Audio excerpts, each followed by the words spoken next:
दोस्तों, जरा सोचिए, एक ऐसी नदी जो पूरे भारत के दिल से बहती है, एक ऐसी जीवन रेखा जो लाखों लोगों को ही नहीं बल्कि एक अनोखे जीव को भी सहारा देती है।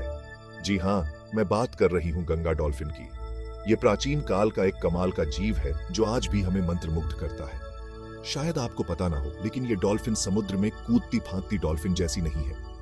नहीं, गंगा डॉल्फिन पूरी तरह से मीठे पानी में रहने के लिए बनी है।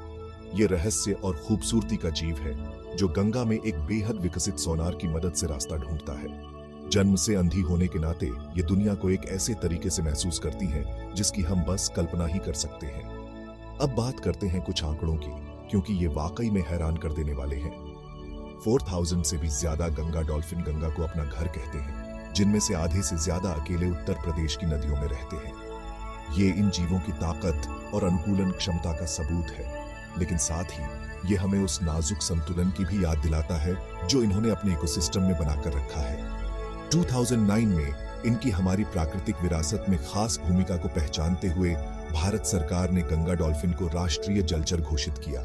उसके बाद से इनके रहने की जगह को बचाने और प्रदूषण और मछली पकड़ने के जाल जैसे खतरों से इनकी रक्षा करने के प्रयास बढ़ गए हैं। लेकिन हमें उस जीव को बचाने की क्या जरूरत है जिसे हम में से ज्यादातर लोग कभी अपनी जिंदगी में नहीं देखेंगे?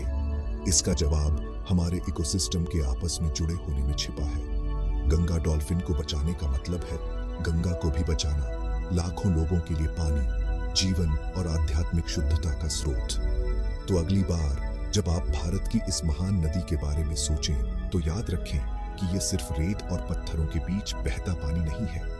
ये एक सक्रिय जीवंत तंत्र है जहां गंगा डॉल्फिन की हर धड़कन गंगा की प्राचीन धड़कन को ही गूंजाती है, और इनके अस्तित्व में हमें प्रकृति के साथ अपने स्थायी संबंध का एक शक्तिशाली प्रतीक मिलता है।